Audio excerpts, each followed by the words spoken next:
আসসালামু আলাইকুম, স্বাগত জানাচ্ছি চ্যানেল আই নিউজ আন্তর্জাতিক সংবাদে। সাথে আছি আমি সাবিহা। ফিলিস্তিনি শরণার্থী শিবিরে ইসরায়েলি ড্রোন হামলা, নিহত ১৩।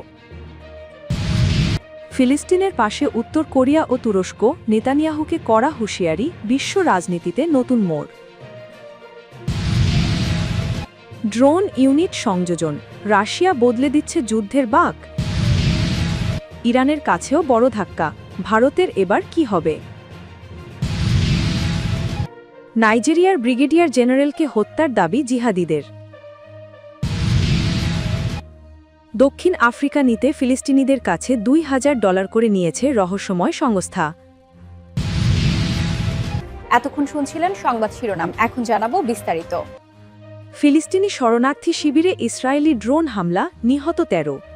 লেবাননের দক্ষিণাঞ্চলে অবস্থিত একটি ফিলিস্তিনি শরণার্থী শিবিরে ইসরায়েল ড্রোন হামলা চালিয়েছে। এতে কমপক্ষে ১৩ জন নিহত হয়েছেন বলে জানিয়েছে লেবাননের স্বাস্থ্য মন্ত্রণালয়। হামাস এই ঘটনাকে বর্বর আগ্রাসন বলে আখ্যায়িত করেছে।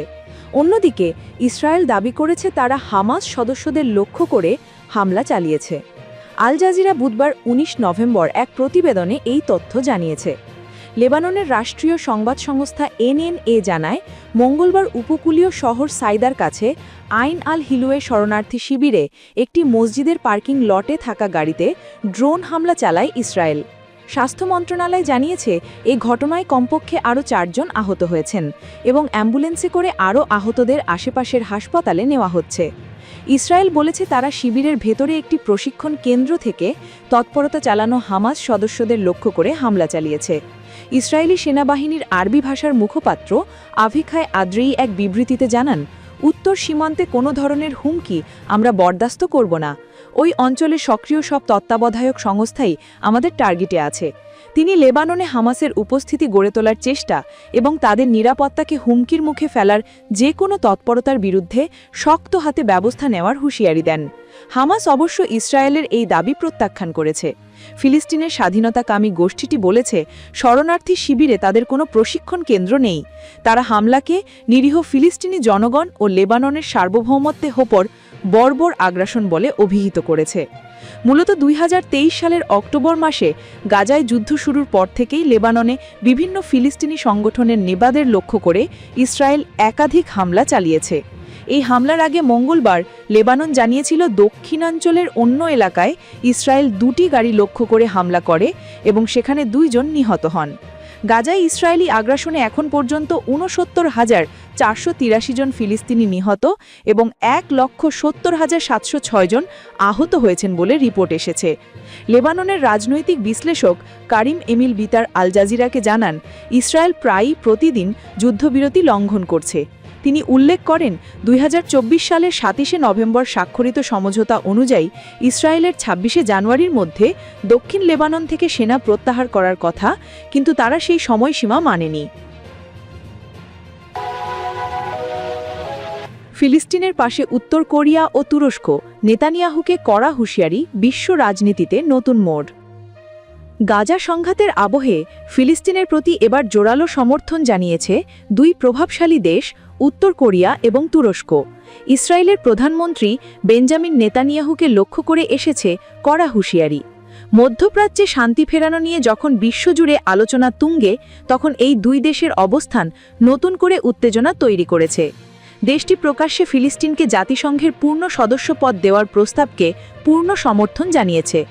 জাতিসংঘের সাধারণ পরিষদে ফিলিস্তিনকে পর্যবেক্ষকের মর্যাদায় অধিকার ও সুযোগ সুবিধা দেওয়ার প্রস্তাবের পক্ষে ভোট দিয়েছে পিয়ংগ্যাং। উত্তর কোরিয়ার পররাষ্ট্র মন্ত্রণালয় এক বিবৃতিতে সরাসরি আমেরিকার এক জিহুদি রাষ্ট্রনীতির নিন্দা জানিয়েছে এবং ১৮ এপ্রিল নিরাপত্তা পরিষদে ওয়াশিংটনের ভেটোর তীব্র সমালোচনা করেছে। বিবৃতিতে উত্তর কোরিয়া স্পষ্ট করেছে, তারা ইসরায়েলের অবৈধ দখলাধিকারের অবসান এবং একটি স্বাধীন সার্বভৌম ফিলিস্তিন রাষ্ট্র প্রতিষ্ঠার দাবিতে ফিলিস্তিনি জনগণের প্রতি তাদের পূর্ণ সমর্থন পুনর্ব্যক্ত করেছে। এই সমর্থনকে মধ্যপ্রাচ্যের শান্তি ও স্থিতিশীলতার জন্য আন্তর্জাতিক সম্প্রদায়ের দৃঢ় আকাঙ্ক্ষার প্রতিফলন বলেও উল্লেখ করেছে পিয়ংগ্যাং। অন্যদিকে ফিলিস্তিনের পক্ষে তুরস্কের অবস্থান বরাবরই কঠোর। প্রেসিডেন্ট রিচেপ তাইয়েব আর্দোগান গাজায় ইসরায়েলি অভিযানের তীব্র নিন্দা জানিয়েছেন এবং প্রধানমন্ত্রী বেঞ্জামিন নেতানিয়াহুকে উদ্দেশ্য করে কড়া হুঁশিয়ারি দিয়েছেন। এরদোগান সম্প্রতি বহু আন্তর্জাতিক মঞ্চে নেতানিয়াহুর কর্মকাণ্ডের সমালোচনা করেছেন এবং ফিলিস্তিনিদের অপর হামলাকে গণহত্যা হিসেবে অভিহিত করেছেন।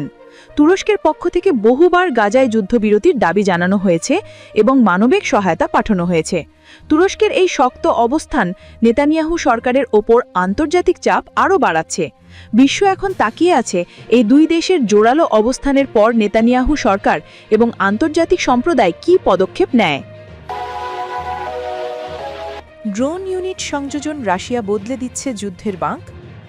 রাশিয়া যুদ্ধক্ষেত্রে নতুন মানদণ্ড নিয়ে হাজির হয়েছে।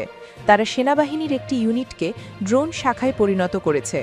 এই সিদ্ধান্ত যুদ্ধের রূপরেখা পাল্টে দিতে চলেছে বলে দাবি করছে রাশিয়া।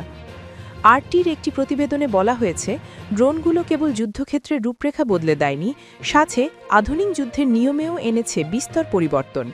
সেই কারণেই রাশিয়া মানববিহীন ইউনিট তৈরির সিদ্ধান্তকে অনেকে সময়ের দাবি বলে মনে করছেন। মানববিহীন এই ইউনিট একাধিক ফ্রন্টে কাজ করছে।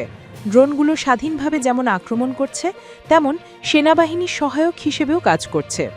ইঞ্জিনিয়ারিং, রাসায়নিক প্রতিরক্ষা, যোগাযোগ এবং ইলেকট্রনিক ওয়ারফেয়ারের মতো অন্যান্য বিশেষায়িত ইউনিটের মতোই ড্রোন বাহিনীও গুরুত্বপূর্ণ হয়ে উঠছে। প্রশ্ন উঠতে পারে, কেন এখন একটি নতুন শাখা তৈরি করা হলো? কারণ ড্রোনগুলি ইতোমধ্যেই ব্যাপকভাবে ব্যবহৃত হচ্ছে। যুদ্ধকালীন অপারেশনগুলোতে ব্যাপক প্রভাব ফেলেছে। অপারেশনাল পর্যায়ে এগুলোর প্রভাব আরও স্পষ্ট। মানববিহীন সিস্টেমের আধিপত্যপূর্ণ যুদ্ধক্ষেত্রে আক্রমণের জন্য সেনা সমাবেশ করা অত্যন্ত কঠিন। আক্রমণ করার প্রস্তুতি নেওয়া বিশাল সাজোয়া ইউনিটগুলি শত্রুর কাছে সহজেই শনাক্তযোগ্য ও লক্ষ্যবস্তুতে পরিণত হয়। সামরিক হার্ডওয়্যারগুলোকেও এই প্রতিক্রিয়ায় বিকশিত হতে হবে, কারণ বেশিরভাগ ঐতিহ্যবাহী সামরিক সরঞ্জাম ড্রোন সক্রিয় অঞ্চলে টিকে থাকতে পারে না। এছাড়াও যুদ্ধে গুরুত্বপূর্ণ হাতিয়ার হয়ে ওঠা ড্রোন অপারেটরদের সঠিক সাংগঠনিক কাঠামো ও পদমর্যাদাও ছিল না। মানববিহীন সিস্টেমে বিশেষজ্ঞ কর্মীদের প্রায়শই খালি জায়গায় নিযুক্ত করা হতো। এতে প্রশিক্ষণ, সমন্বয়ে এবং জীবনকার্যের অগ্রগতি ব্যাহত হওয়া স্বাভাবিক। ফলে রাশিয়ার এই পদক্ষেপ যুদ্ধের দুনিয়াতেই ড্রোন ইউনিটকে আরও গুরুত্বপূর্ণ করে তুলবে বলে ধারণা করা হচ্ছে। ইরানের কাছেও বড় ধাক্কা। ভারতের এবার কি হবে? প্রতারণা এবং মানব পাচারের ঘটনা বৃদ্ধি পাওয়ায় ভারতীয়দের জন্য ভিসামুক্ত ভ্রমণের সুবিধা বাতিল করেছে ইরান। তেহরান জানিয়েছে, আগামী 22 নভেম্বর 2025 থেকে ভারতীয় নাগরিকদের সাধারণ পাসপোর্ট নিয়ে ইরান প্রবেশ বা ট্রানজিট করার জন্য ভিসা নিতে হবে। এই বছরের ফেব্রুয়ারি মাসে পর্যটন শিল্পকে চাঙ্গা করার উদ্দেশ্যে ইরান ভারতীয়দের জন্য এই ভিসা ছাড়ের ব্যবস্থা চালু করেছিল। তবে এই সময়ের মধ্যে বহু ভারতীয়কে কাজের মিথ্যা প্রতিশ্রুতি দিয়ে অথবা ইরান হয়ে অন্য দেশে যাওয়ার আশ্বাস দিয়ে ইসলামিক রিপাবলিকে নিয়ে আসা হয়েছে বলে একাধিক ঘটনা সামনে আসে। এর ফলেই তেহরান এই কঠোর পদক্ষেপ নিতে বাধ্য হয়েছে। ভারতে অবস্থিত ইরান দূতাবাস এক্স পোস্টে এই খবর নিশ্চিত করেছে। তারা বলেছে, ইসলামিক রিপাবলিক অফ ইরানে সাধারণ পাসপোর্টধারী ভারতীয় নাগরিকদের জন্য একমুখী পর্যটন ভিসা বাতিলের নিয়মাবলী 22 নভেম্বর 2025 তারিখ থেকে স্থগিত করা হয়েছে।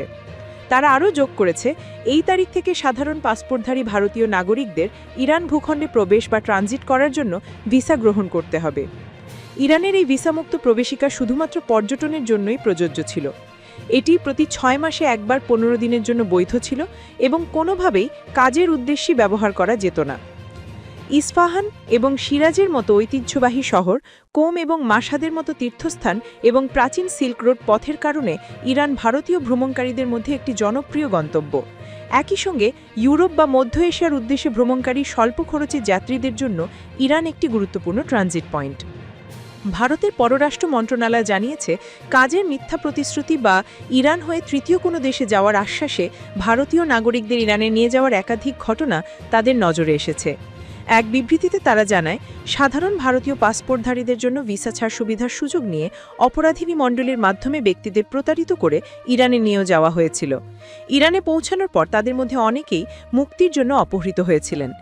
এই ধরনের ঘটনার প্রেক্ষিতেই তেহরান সাধারণ ভারতীয় পাসপোর্টধারীদের জন্য এই ভিসা ছাড় সুবিধা বাতিল করেছে বলে মন্ত্রণালয় জানিয়েছে। এই পদক্ষেপটি অপরাধিনী উপাদানের দ্বারা সুবিধার অপব্যবহার রোধ করার উদ্দেশ্যে নেওয়া হয়েছে। এই তারিখ থেকে সাধারণ পাসপোর্টধারী ভারতীয় নাগরিকদের ইরানে প্রবেশ বা ট্রানজিট করার জন্য ভিসা নিতে হবে।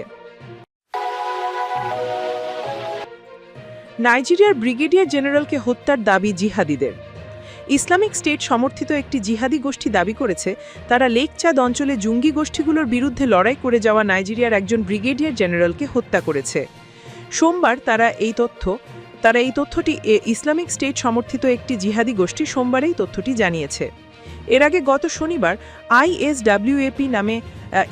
আইএসডব্লিউএপি জানিয়েছে যে মঙ্গলবার তারা একটি অতর্কিত হামলার পর নাইজেরিয়ার সেনাবাহিনীর একজন শীর্ষ পদপদস্থ আধিকারিককে হত্যা করেছে।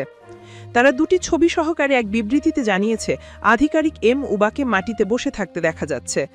যদি নিশ্চিত হয়ে যায় তবে উবা হবেন 2021 সালের পর দেশটির দীর্ঘ জিহাদি যুদ্ধে নিহত সর্বোচ্চ পদস্থ অফিসার। গত শুক্রবার উত্তর পূর্ব বর্নো রাজ্যের ওয়াজিরকো শহরের কাছে আইএসডব্লিউএপি যোদ্ধারা একটি সেনা কনভয়ে অতর্কিত হামলার পর দাম্বোয়া শহরে নাইজেরিয়ান সেনাবাহিনীর 25তম ব্রিগেডের কমান্ডার নিখোঁজ হয়েছিলেন। নাইজেরিয়ার সেনাবাহিনী শনিবার উবাকে বন্দী করা হয়েছে বলে স্থানীয় গণমাধ্যমের খবরকে ভুয়া বলে আখ্যা দিয়েছে। তারা বলেছে অতর্কিত হামলায় 2 সৈন্য এবং সেনাবাহিনীকে জিহাদিদের বিরুদ্ধে লড়াই করতে সাহায্যকারী একটি মিলিশিয়ার 2 যোদ্ধা নিহত হওয়ার পর তিনি ঘাঁটিতে ফিরে এসেছেন।